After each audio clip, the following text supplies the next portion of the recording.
An American nun who has spent her life serving others is being held hostage tonight by armed kidnappers from far from home. Sister Sue Ellen Tennyson, a native of New Orleans, has lived in Burkina Faso in Africa for 8 years, working to improve the lives of those around her.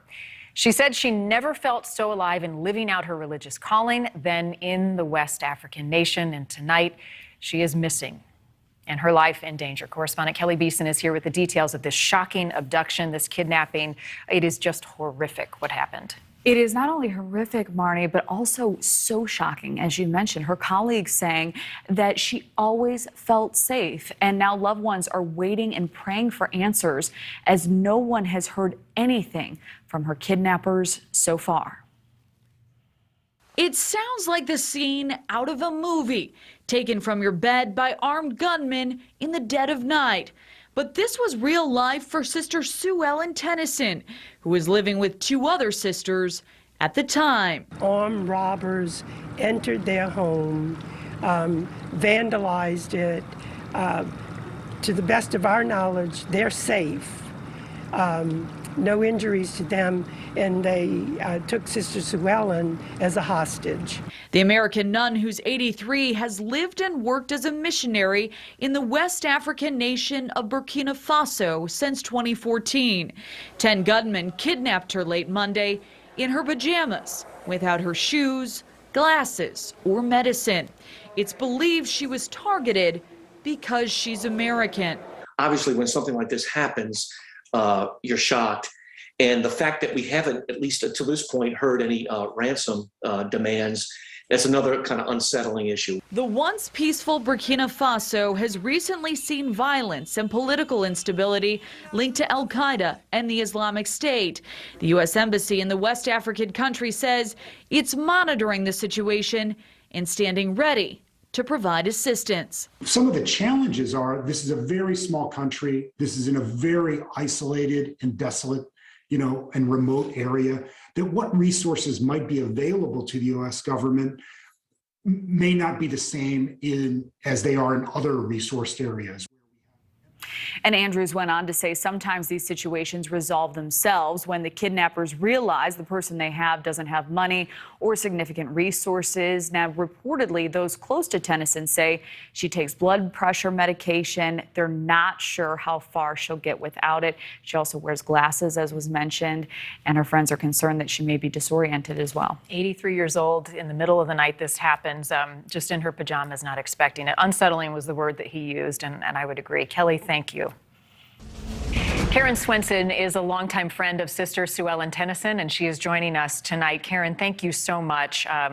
What a scary situation for all of those who know Sister Sue Ellen, especially you. You have known her for years.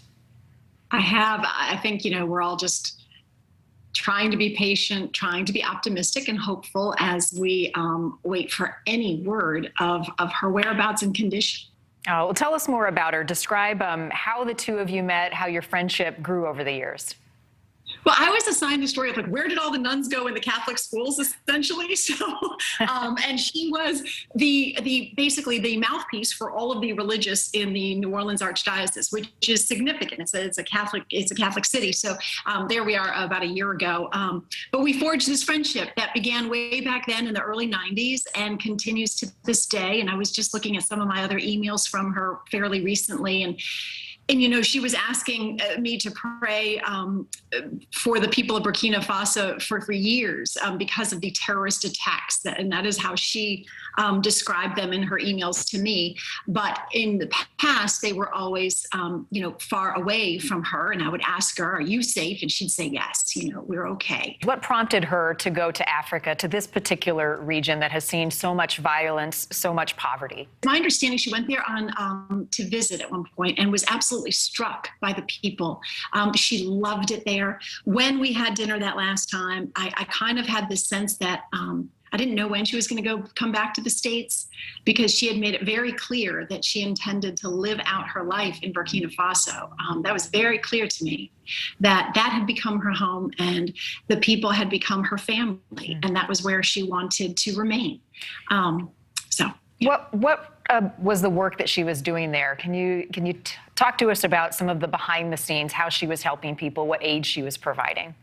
Sure. I mean, she had always told me, she's so infinitely modest, but she's a teacher by trade, right? And she, the mother of the congregation was saying essentially, she's the pastoral care, so she's the great hugger, she's the one, the encourager. But she also is really book smart. She's got a head for finances, so I believe that she was also helping to, run the finances of the medical facility that they had created there.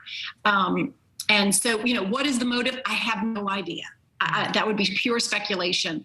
I know that Sister Anne LaCour, who is the congregational leader, had said in other reports that, they are assuming that it was after, money and medicine. Mm-hmm. But she was, administering some of that. She's not a nurse as far as I know. She was a teacher, but one of the other nuns was a nurse there. But she was helping to run this really remote medical facility that she was so proud of. Yeah. She was so proud of it. Well, and that's what I keep reading from people who knew her like you, that just talk about her compassion and her spirit and her giving to others. The last time the two of you spoke, did she ever express any concerns over her safety in that region, that tensions had been rising, some of the safety precautions that they had to take to stay safe?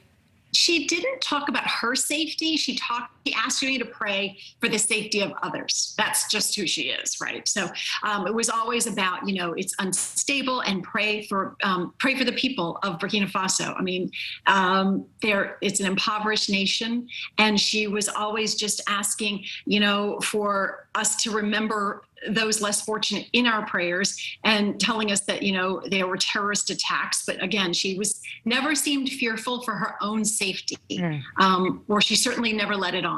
Right. And she's in her early 80s. Since you know her so well, describe what you think she may be doing right now to these captors, these people who took her in the middle of the night in her pajamas, bare feet, blindfolded her.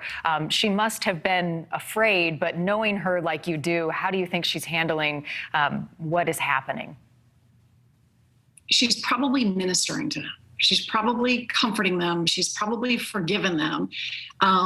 She's an extraordinary soul. She's an extraordinary soul because, like I said, there's no judgment when you are in her presence. She just meets you where you are. And I have no doubt that if she's been subjected to something, she's probably somehow rationalized in her head that, this isn't them. This is something that happened to them. It's just who she is. But I do believe in my core that she has forgiven them. And I pray that she will be shown mercy.